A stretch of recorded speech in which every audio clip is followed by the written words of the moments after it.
What's up, everybody? It's the Alice Leak and Friends College Football Podcast. I'm your host, Dustin. We have a guest today with us. Dean, how are you doing? Hey, I'm doing pretty good. How about you, Dustin? I'm doing good, man. Ready to talk some college football. Yep, yep. I could talk about this all week long. So we have the numbers here, and we might have a little surprise up here at number one. That's Clemson, huh? Yeah, you noticed that you're looking at the most recent ratings by the numbers, right? Yes, I am. So that surprises you a little bit. It does.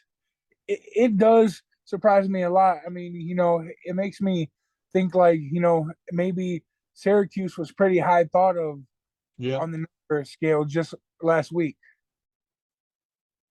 yeah. Again, to reiterate, the numbers, they don't care what you think about a team. It only takes the actual results on the field and the game. And um, last week, the big game was Clemson Syracuse, right?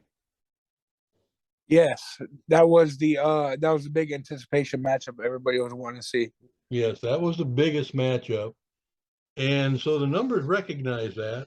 And, uh, and so the points for that particular win was substantial. Now, that you compare it then to the rest of the guys. Um, last week, Tennessee was on top. Yeah, I see that, and that was because they had that big win against who against Alabama, and Yeah, Alabama were won the previous week. absolutely. So now in the numbers this week, you'll see that Tennessee has dropped to number 5. Yeah, I'm guessing that's probably because they played a non-power five school in UT Martin. Yeah, well, that's you're very perceptive because that is exactly what happened. Um, they got minimal uh, points worth for beating a Division II team. Yeah, yeah, So the points value reduced. It's not that they're not any better. It's just that they're not getting any credit for a, a win that you can brag about. yeah, That's and that's not the case with TCU. yeah. That's pretty cool to see. This number system. Like a lot of these teams that aren't normally up there are up there pretty high. Yeah, well, it looks like we're down to 6 undefeated teams now. Yes, sir. So, the way the numbers work, it loves winners. So more times than not, the undefeated teams are going to be pretty much stacked on top. And intermix, sometimes you'll have a one-loss team. You can see how close Alabama is, but if you look at the rating points, you'll see that they're well back of the top guys because of that loss. That's that's how much difference the worth win or loss is. Yeah, that's pretty substantial there. But Alabama is the top team with one loss, and I'm sure that the top 6 are not going to stay undefeated. So Alabama, Penn State, Oregon, they can all still move up into that group. Absolutely, because we all know Penn State has a big matchup this weekend against Absolutely, Ohio State in Happy Valley, and man, that's a hard place to play during the whiteout. that's right. And that will be if they happen to pull that off, that's maximum points in this system. That would be that would move them up, obviously. Now, where, who knows? Depends on what the other teams do. Yep, for sure. You know, we really like this number system, man, because again, it tells the truth of who actually should be number one. Instead of being voted on, this tells you like it goes by numbers, and numbers don't lie. Yes, exactly. It's based on performance, actual performance, not Mm. perceived performance. So that's what's so unique about it. Um, we're going to end up probably with, you know, three or four of the similar teams as the uh, playoff selection will pick. You know, because the selection committee will still look at the top teams who are basically undefeated. And then, they may slide in a one-loss team. So the numbers are going to, as you follow it, you're going to see, I may not have them in the same order as they will with the committee, but they'll be there. Yes. See, that's what that's what is interesting. There's still a lot of big games to go, and Yes, I could see us having only one undefeated team at the end of the day. it's very possible. Yes, I agree. And You know, you still got Ohio State and Michigan. You oh, know, that's going to be a big one. I mean, they got to get through their season too. Um, so I mean, one of them's going to lose. Um, so I mean, it's going to be interesting to see what happens. But I just feel like the numbers is really revealing uh, what is really happening, and it's not based on what you feel. Yeah, and that's what makes it so good is like, you know, if you're trying to settle a debate, well, guess what? All you have to do is pop up the numbers and explain to somebody like this is how I figured this out, and this is, how good the team really is. Well, it's at least what the numbers is saying they're earning. It's still not saying that that's the best team in the nation. What it is saying is it has accumulated the best amount of points available for their schedule. Yeah, so this in a way does kind of punish teams with bad schedules, huh? Yes, the tougher the schedule, and especially if you win, you're just going to climb the ladder. Yeah, so uh looking at these numbers, is there a team that surprises you out of the top 10 about how good they've been this year? Well, I think you could probably agree with me that there's probably several teams um, that have surprised us this year. Um, and Tennessee is one of them. Um, I think Oregon, after they got blown away, I mean, they're very impressive now. I mean, there's several teams that are down the list that we just kind of you know raise an eyebrow, um, like Notre Dame. I mean, how in the world could they lose those ball games? Um, Yeah, trust me, man. That breaks my heart just as much. yeah, I mean, there's no reason why they should have lost those games, but they did. So, I mean, they're so far down the list, you can't even find them. However, Well, they can come back some because they're playing Syracuse. yes, I was just about to say that they actually have a big couple weeks. So Yeah, they play Syracuse, and then, well, the team who's number one currently right now, they play next Saturday night in South Bend. So they have the chance to really climb up these rankings. yeah. Now, I don't know that they'll ever get to the very top of the list, even to the playoff spots, but they can really do some damage, and they could climb quite high if they keep their nose clean. But I don't know. We'll see what happens. Yeah, that was something with us being Notre Dame fans that I want to do kind of like a little small segment on. So like how man, how do you feel about this team? I mean, like how do you feel about Marcus Freeman? Do you still believe like is he the guy? Is it just the first year growing pains or what? There's always an adjustment, when you got new leadership, starting with the head coach. Um, I think it has a lot to do with the perception of the players and whether they buy into the program. Depends on how much it changes. Yeah, absolutely.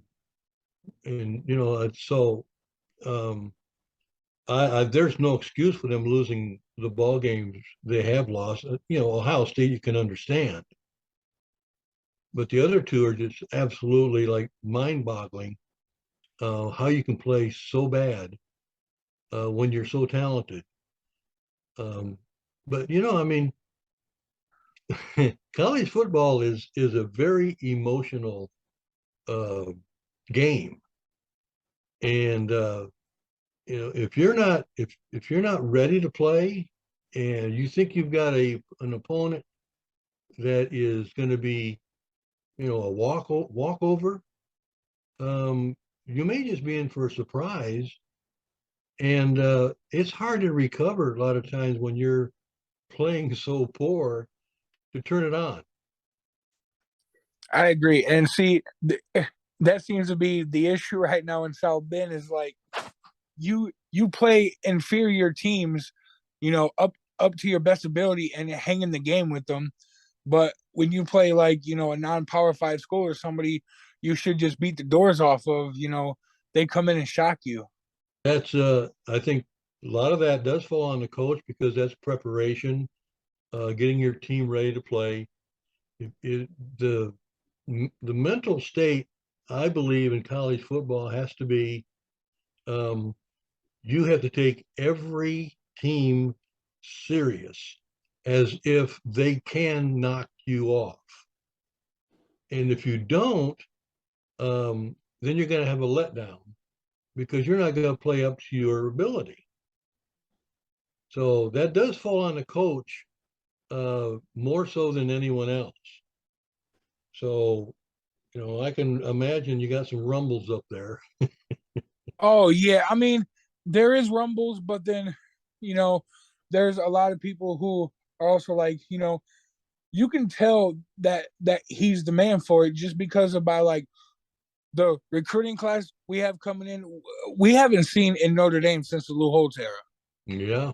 He's got absolute studs coming in 2023. I mean, guys that are ranked in the top 100 in the nation. I think we got like 5 or 6 of them. You know, Yes. that's that's a change right there. And I mean, we kind of regressed with the talent we had, but we came in knowing that there was question marks, especially at quarterback. We didn't know what Yep. Buckner could do. We didn't know, Drew Pine. So I say we go into the transfer portal and try to find us a graduate senior, or, somebody who's in the portal looking to be a starting quarterback somewhere. Yeah, that's always a source. Um, you just got to get the right fit. You never know um, whoever, whether you recruit or you go get them in a portal, you still don't know whether they're going to fit. You just got to hope that you made the right choice, you know? It seems like Freeman and them love Tyler Buckner though. Yeah, well, I mean, again, I mean, uh, you got to evaluate what you need and then make your best selections. And then you got to put that talent in the right place and give them the opportunity. Um, that's really, to me, that's what college football is. Oh And yeah, yeah, for sure. You know, I've always talked about like one way a coach can be successful is learning and knowing what the skill set of your quarterback is or any player. If you can play to their skill set, you're going to be successful. yes, you gotta let them play. You gotta let them have some fun out there. I mean, you got to make it.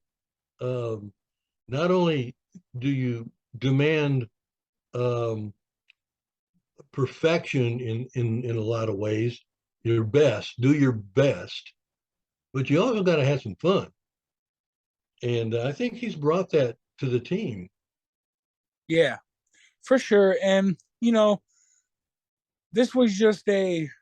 I think we're gonna be all right. I think in the next couple of years we're actually gonna shock people. You know, I wouldn't be surprised if next year's a banner year. Not at all. It would be surprising to me. you're saying a national title year. Very possibly, yes. I think that's possible. Yeah. So jumping. I mean, I agree, but jumping onto the next subject here. So I'm gonna just rattle off the top 10 here for the numbers so our viewers know. So at number one we have Clemson, a big win against Syracuse. We have TCU at number two, Michigan at three, Georgia at four. Remember, TCU, they had a win over Kansas State, who was rated number 17. Yeah, big win, big win. Yeah. Yeah, Michigan didn't play. No, but the Georgia didn't play. no, the previous week Michigan came off a big win against Penn State, Yep. and then Georgia had a bye week. Tennessee, they played UT Martin. I mean, we really can't say much about that. Right. And then Ohio State played a really bad Iowa team. Right. Bama, they blew out Mississippi State, which was expected. Yep. Penn State played very well against Minnesota. Right. Oregon played very well against, I believe, UCLA. Yep. Yeah. And And UCLA was undefeated at the time, I believe. yes, they were. So that's a big win. Syracuse held their own until the fourth quarter against Clemson. So I mean, Yeah. there's a lot of surprising teams this year, man. That like who would expect the Syracuse to be 6-1 or UCLA to be 6-1 or I mean LSU. I noticed them at number 17. They're even playing well down there over in the Bayou. Yeah. They're getting their act together pretty good, looks like, doesn't it? Mine is going to fluctuate a lot more than, of course, the polls will. Um, the polls pretty much will stay the same. If the team doesn't play or wins, they're not going to be moved around. I mean, you can see that in the rankings um, after last week. No, the top six didn't move, Nope. despite what happened. You know, nobody moved. It wasn't until TCU moved up, and that's because other teams that were above them fell. So Yep. the polls, they kind of stick with the same bunch week after week after week, unless they falter, and then they'll move them down. Yep. And the numbers doesn't look at it that way. They don't have any preconceived idea who's number one. They just take what they did on the field, and that's the guy that's done the most. Yep. Absolutely. And I mean, at the end of the day, the numbers reward you for being undefeated and beating, a team that has pretty high numbers. Yeah, So that's why Clemson's number one right now is because, they had the best victory this past weekend. And so do they like can they still jump over a team if a team has a bye week? oh yeah, in the numbers. Yeah. Oh sure. Okay. That's Yeah. It there's no outwardly respect for where you are the week before in the numbers, because it starts over pretty much. It takes what you did this week and adds it into the stuff you did previously. So, I mean, depending on the value of the win or loss, that will move you up or down based on that. I mean like next week, man, or after next Saturday, the numbers could look really different because you got Georgia playing Tennessee, and then Clemson has to go to Notre Dame. So that could really shake things up. Absolutely. Every week there's a couple of very important games that make a difference. Um, so yes, um, that's what's fun about it because I try to guess what the numbers are going to try to do, and I get a pretty good idea, but I'm never certain where the teams will fall until the numbers actually reveal it. And it's kind of even fun for me, to see how it works out. And then I can sit there and look at it and say, well, does any of that make any sense? And based on uh, their uh, results on the field, I can't argue with it. I I can't manipulate it if I do it properly. There's nothing I can do to make one team move up or move down just because I want to. It's not a want to thing. It's always a result thing. So that's what's more fun. Um, and again, the numbers isn't saying that that is the best team in the nation. It's only the team that has earned enough points to move them up the ladder. Other teams will have their opportunities also, including their favorites, like Georgia and Ohio State, you know, Michigan. Those teams will all have their opportunity to move up the list if they have success in a quality contest.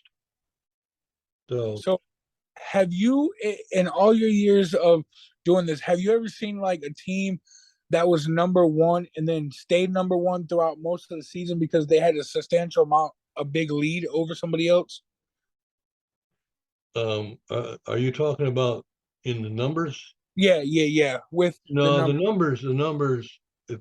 If you'd have seen the numbers from the beginning, um, you would you'd be raising your eyebrows for the first 5 or 6 weeks, going, "How in the world can this guy be number one?" yeah, we Okay, did. Sure. so there's I've never had one team stay on top all the way through because there are other teams that play tough games too. And if the guy that's on top doesn't play a tough game and still wins, and the team below him plays a tough, real hard game and wins, well then you can't just leave that guy on top, and the numbers wouldn't do it. So I mean, it's almost impossible to start from the very beginning with the numbers and that team stay on top all the way through, unlike the polls. Say they've got their select group and they'll stay there until something knocks them down. So, I mean, they're loyal to that group um, because that's what they think. They think that Georgia is the best team in the nation, and Ohio State is next, and then now Tennessee's next, and then Michigan, and they'll stay with that thinking until something happens. Remember back, they thought that um, Alabama was number one. Well, now all of a sudden they're number six. Well, what happened to their thinking? You mean they're not as good as you thought they were? So thinking doesn't matter.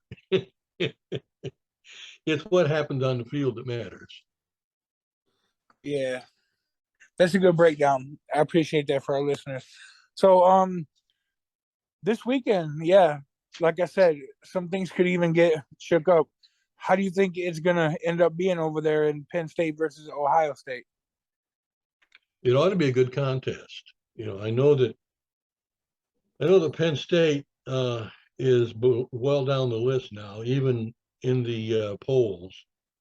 I think the AP's got them down to number 13, which is far below where I have them. But I still think that that's going to be a good contest. It's at Penn State, right? Oh yeah, it's in Happy Valley. Yeah. So I mean, Ohio State better be prepared, and I'm sure they will be.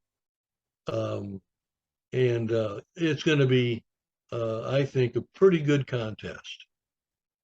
You know what bothers me is they gave up I think it was like over 300 yards rushing against Michigan. Yes.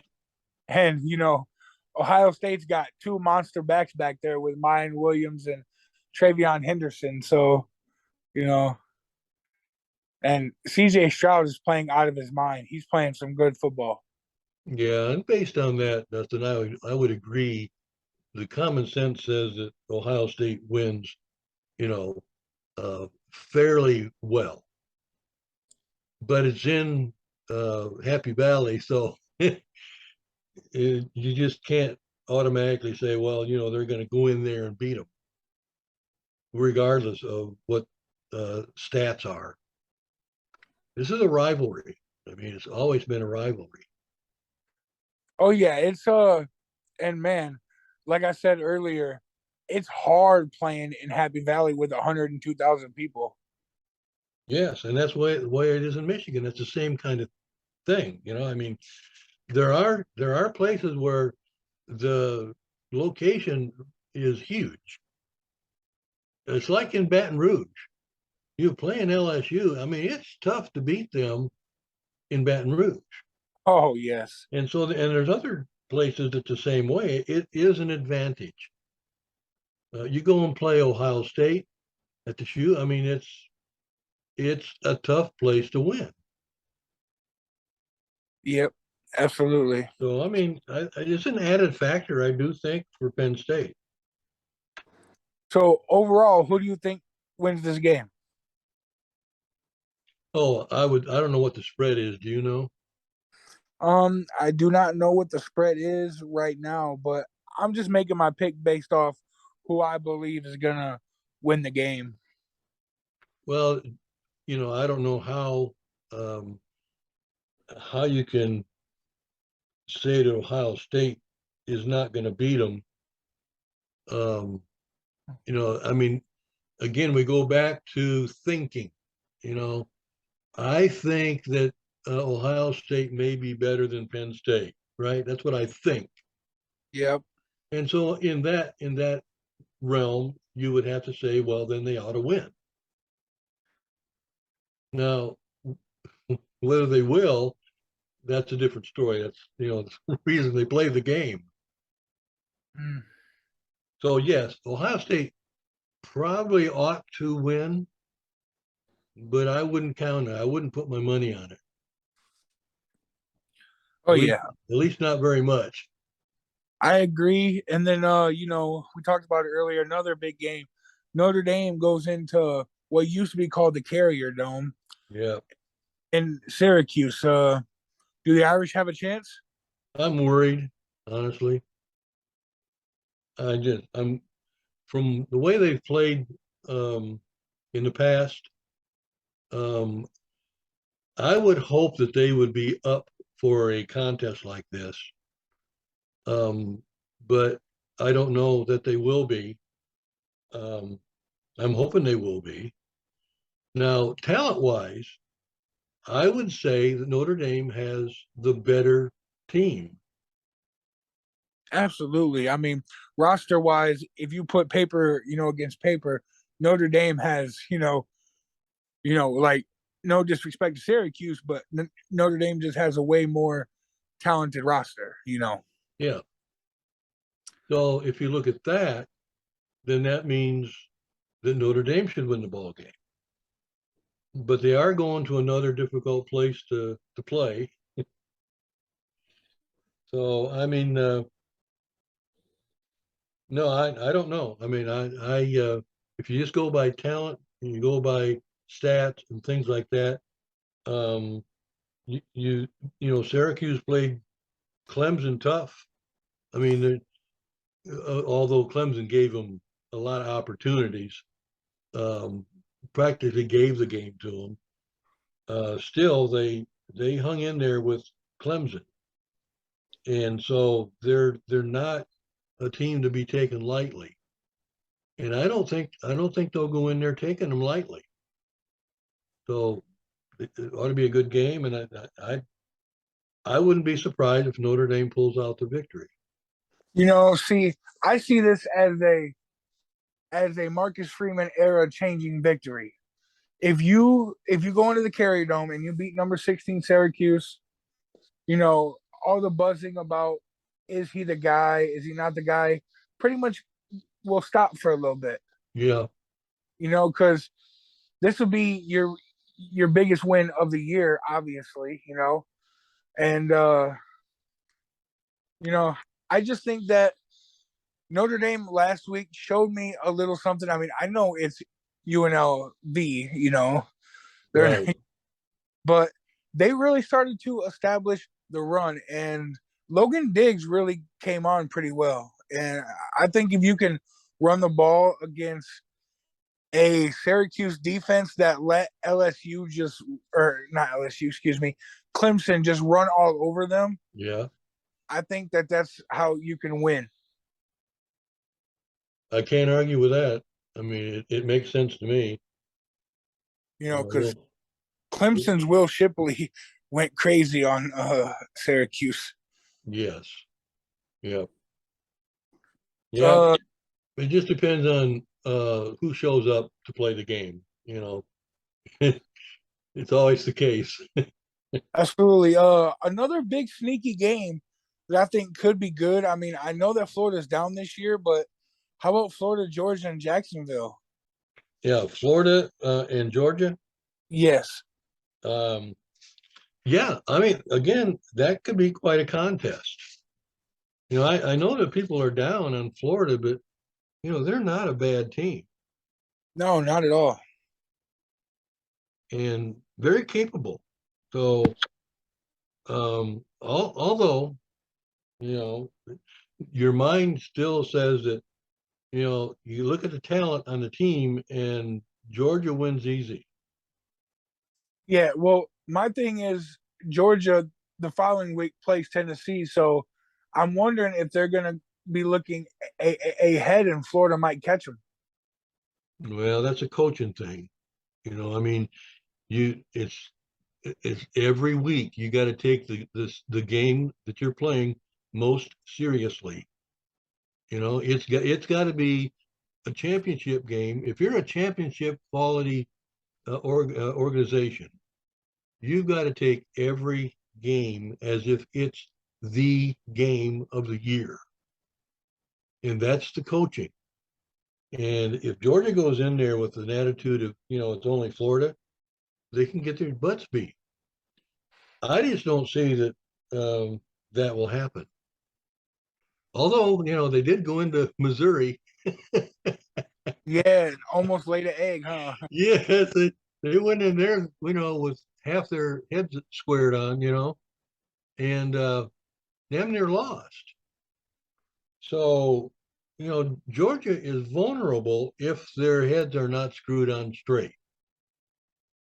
Yeah, absolutely. And that's really, any team in college football is vulnerable, Yeah, especially this year, in my opinion. Because we've seen the good teams play tight games. So there's not like anybody blowing anybody besides Ohio State, but they haven't really played tough competition yet. exactly. Yeah, they haven't. And then, we got another big game. This could really decide the Big 12 a little bit. We got Oklahoma State and Kansas State. That's a big game. Yes, it is. Um, Kansas State has tradition in their favor for sure. They've been good for a very long time, and they're playing at home. But Oklahoma State has a lot of firepower. Oh man, they do. Spencer Sanders is very good. Yeah. So again, that's to me kind of a toss up there. I mean, that's kind of a pick 'em, but again, the eye test to me says that it's Oklahoma State, but they're playing at they're playing away. So I mean, it makes a difference. Manhattan is a tough place to play too. Yeah, and you mentioned that. Well, our next two games are very tough places to play. You got number 19 Kentucky going in to play number 3 Tennessee in Neyland Stadium. Yes. Yeah. How about that? That's that could be a pretty actually. I think that could be a pretty damn good football game. Well, I think it's going to shed some more real light on just what Tennessee is about. Are they really as good as it appears so far? It depends on what they do to Kentucky. If they beat Kentucky handily, then you got to say that they belong up on top. But if they struggle with Kentucky, then you got to go, Well, yeah. What scares me about Tennessee being as good as what everybody says is their defense. They've gave yep, up some points this year, yes, and they do have a very potent high offense, but playing in the SEC, man, you have to make critical stops. yes, And, I so that's agree. and then another place to play, the Maze out, a night game. We got the rivalry, Michigan State. How do you see that one going? I'm looking forward to that one actually. Um, Go Sparty.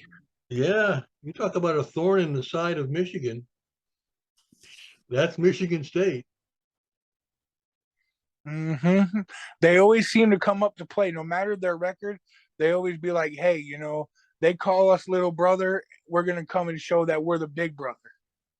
Yeah, they have a burr under their saddle all the time when they play Michigan, and it's always been like that. Um, and Michigan's been fortunate, to take care of them most of the time, and I think they will this time too. But you know, they better be, again, they better be ready to play. Well, And yeah, I don't see Harbaugh taking this game lightly. I don't either. And I have to give credit where credit's due. I think this Michigan team is legit national title contenders. Yeah, I think they are. I think they've proven that they've got all the talent it takes. They've got a good quarterback. Um, the offense and defensive lines are good. Um, those are the main factors of a championship team. And their run game is, man, dude, Blake Corum is something special. Yes, he's great, isn't he? Man, that kid is like, it's like, man, can we just get that one diamond in the rough over there in South Bend? You know, we've had guys who are good, but we need guys who are great. Yes. Which Yeah. in recruiting class, we have actually two running backs, Dylan Edwards and Jeremiah Love, who are ranked in the top 10 in the country. So, you know, those guys are going to be pretty good. Yeah. The future, I think, still, I think it's very bright for sure. But You know, even with the Michigan running back, the, if you don't have someone to open a hole for you, you're not going to be doing much. oh yeah, So I mean, the overall team is gelling pretty well. yeah, that's with any running back. It doesn't matter. You know, you have to have the guys in front of you play very well. Yes, You know, and obviously most running backs credit them for the performance and giving them the opportunity to be great. yes, and that's kind of a tradition also with Michigan. They normally always have great lines both sides. Yep, absolutely, man. It seems like they're just like offensive linemen, and But man, so real But it's quick, a caution game though. You better be paying attention. oh yeah, for sure. Rivalry game, and what's crazy is it's at the big house, but I think it's gonna be 75-25. With there's gonna be a lot of green fans there. Yeah, they'll fill up pretty much almost half the other part of the building if they can. There's that much interest in that game, even with the record. I mean, I think they're Michigan State fans are going to be wanting to see a, a big upset right here. So my question to you is if there's a couple of upsets, let's say Tennessee falls or Ohio State slips up or Michigan slips up, are you ready to? It's gonna be curious to see what these numbers look like then, huh? Well, absolutely. If any of the teams that are undefeated right now that are on top, if they lose, um, obviously they're not going to be in a position they started with. Um, they could drop um, depending on the rating of the team that they're playing against.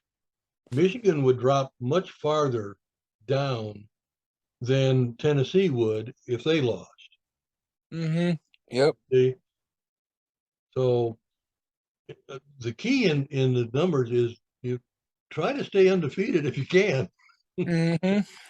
and if you lose, make it a quality loss. If Tennessee loses to Kentucky, that's still a quality loss Oh yeah. because Looking Tennessee like is it not though. a bad team. Looking like it though. The one who could gain the most out of these numbers so far, looking at it, would be a Penn State win over Ohio State. Would be huge for Penn State in the numbers ratings. It would move them up uh, at least above all the other one-loss teams, and probably even around Ohio State if they were to do that. Now, whether or not they would pass, so go around any of the undefeated teams that remain, um, that again depends on what those teams did in their victory. It is possible for a one-loss team in the numbers to jump over an undefeated team just based on their schedule and who they've who they've beaten. So I mean, again, it's going to be big points, but that will not. If Penn State wins, they will not jump up to number one. Um, they will move up past all the other number ones, probably, which would be, you've got, uh, Alabama and Oregon. Oregon and those. That's possible, but they will not unless the teams that are other undefeated teams play a weaker team. They won't go around them, but it's possible. For I sure. can't tell. I don't know. I just looking at if I went through and said this is going to be the results, what would the numbers be? I couldn't tell you. I really couldn't tell you because there's a lot of other values that are applied besides just the final score. Yeah. Yep. So, that's why it's so much fun for me because, I just, it's fascinating to watch how the, the accumulation of points uh, is, is evaluated each week. But, so I don't know. It's hard to say. But I know Penn State would not jump to the top just because they beat Ohio State. That Well, just no, that's I was not just possible. no, no, no. I was just saying. I feel like that would be that they would have the biggest gain out of seeing all. Exactly. Yes, they would have the biggest gain, and no doubt would be probably projected above all the other one-loss teams. Now, you say if if that means that's an undefeated team that drops out, right? Yep. And if another one drops out, then they move up into the top 5 or 6, right? Yep. Because That's the possible. the other undefeated teams besides Tennessee don't really play anybody that's within, the top 30 of these numbers. Right. So yeah, it's gonna be fun. It's college football, man. It's in my opinion, the greatest sport on earth every year, because it's so unpredictable. It's fun to watch. You see upsets, you get shocking moments, so it's gonna be fun. Yeah, I agree. I think it's the best sport ever invented. Um, I'm a little biased because I played a little bit, but nothing any extreme other than just high school. But I mean, I was drawn into football long before I ever played, and you know, just being able to sit back in those days, we didn't even have the TV, so we had to listen to the games. And I can remember listening to the Michigan, Ohio States, you know, the Big Ten pretty much because that was when I lived up there, and Notre Dame, and I mean, it was always so exciting for me back then. And when I got the opportunity to actually see him on TV, I mean, it had me. It's a drug. Oh, oh yeah, man. Absolutely. I agree. I was a kid and I'm a Notre Dame fan because I grew up in a family who just loves the Irish, Yeah, so yeah, and somehow I ended up loving them a lot more. I just bleed blue and gold. But anyways, I I started liking college football when, man, I just watched the game and it was just so fun to watch. And the fact that when you factor in, the recruiting and stuff, it's just a lot of fun to follow. yeah. And I mean, I know it's going through changes over the years, and some of it I don't like, but regardless of what they've done, there's nothing like the game on the field with college football. Oh It's exciting, it's emotional, it's just got all the aspects of thrill as far as I'm concerned. So I mean, I just hope they don't keep screwing around with it to the point where it's not going to be good. yeah, Um, that's my fear. Is like they they're gonna go to what they want to, these two super conferences, and it's just not gonna be good for college football. well, I don't like the idea, but um, as long as they play the game on the field, I'm okay because that won't change.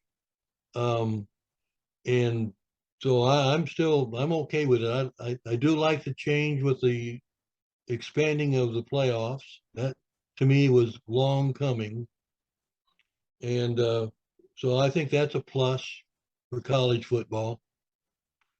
Um, and I'm not even too upset about the NIL and the transfer portal because I think all of that is going to eventually balance out the rosters of more teams. And I think that there's going to be a lot more good teams, competitive teams, and I think you're going to see a loss of dominant teams. Yeah, I agree, man. Like, there's, for example, Jamison Williams when he transferred from Ohio State to Alabama. That stuff like that, big names transferring from big time schools to go to these Power Five schools who need just one player to be good. You Yeah, know, and they have the ability to go out and get that guy. yeah. Well, if you're good, you know you're good, but you're not playing, that transfer portal looks very tempting. I mean, why not go someplace where you know you're going to play? You know, that's why last year I thought, Notre Dame did fairly well going to get Jack Cohn. I actually liked that, when they went and got him in the transfer portal. Yeah, You I know, agree. I never had a problem with it. you know, if we have Jack Cohn this year, I believe we go into Ohio State and actually play even better. Yeah, well, that's a, who knows? That's another story, but I was Yeah, just saying of how the transfer portal could really change your team by yes, just that one guy. yes, yeah. It's now where the coaches used to have a year of recruiting, you know, and then they got their players in place, and then you go recruit some more new guys and everything. But now with the transfer portal, you got to actually recruit your recruits all over again. Yeah, You got to make sure you keep them. So it's a yeah, tougher job, you know? yeah. It is, but if you, I mean, a lot of guys would stay. If you're competing for championships and they're starting and they're playing well, you have a good chance at keeping the same players. But if your team is struggling and they believe that they're one of the best and could go start at a different Power Five school who is going to compete for a championship, then they're going to do that. Absolutely. I mean, it just makes sense. You know, anybody that, has any kind of talent at all, um, they're not playing that game just for fun. They're playing it for more than that. And so if they've got opportunities to show their skills, they're not going to turn it down. I don't blame them at all. Plus, Yeah, some schools are better with the NIL than others. yep, So and that's a draw too. absolutely. The NIL, and then some schools, they're not even big time brands, but some schools are good with pumping out NFL players. Yeah, So that's why they look and say, hey, well, let's say I'm a tight end. I'm not starting here, somewhere, but Iowa has been successful pumping out tight ends the last 10 years. I should just transfer there and maybe I have a good shot at getting into the league. yeah, there's lots of opportunities for pretty much any position in the game. Yeah. And so I do. I think it's going to, it's going to make college football a little more even, um, and in that case, a lot more fun to watch. Which is why, truth be told, we are starting to kind of see the difference now because I mean, Yes, Bama's been so dominant. Georgia is just now getting dominant. So I mean, there's been a landscape change. yes, So that's what makes it good. I agree. But still, it's going to be great college football. Yep, I agree. So I'm gonna end on this. Did you hear that they are actually thinking about starting the 12 team playoff sooner? They want to try to get it in 2024 instead of 2026. Yeah, I've heard rumors like that too, that they want to move it up. Um, I don't know what the logistics are that would prevent it. Seems to me like it's pretty easy decision to make. But they got to go through all their stuff to make sure it, you know, lays out properly and everybody agrees with it. The sooner the better, as far as I'm concerned. Would be still better for college football than the way it is right now. Absolutely. So that's gonna end it for us today. I appreciate you coming on, every week or whenever you have the opportunity and showing us and our viewers who listen to the podcast these numbers, man. It's a blast having you on every week and you know, talking college football. I could go on all day, but we have a time crunch here, so I just appreciate it. You know, thanks for coming. Absolutely. I'm honored again to be involved with you and Alex on your podcast, and I'm glad I've got something to offer. That I'm not just another talking mouth, you know. Yep, and I appreciate the fact that shout out to Alex, man, gave me the opportunity today to be able to host myself. It Yeah, was a big step. yeah, great job, man. I'd go ask for a raise. Yeah, Alex, did you hear that? I need a raise. Yes, No, but thank you. Everybody just like and subscribe on YouTube, and we'll come back with another college football episode. Hopefully, Dean can join us again. And a keynote for the college football fans, I believe this Tuesday coming up is the first unveiling of the college football playoffs. yes, So that's going to be fun and just a lot to look forward to. Again, thanks for coming on the show, man. Really you appreciate bet. You bet. Thank you so much. You it. take Yep. care. Have a good night. Yes.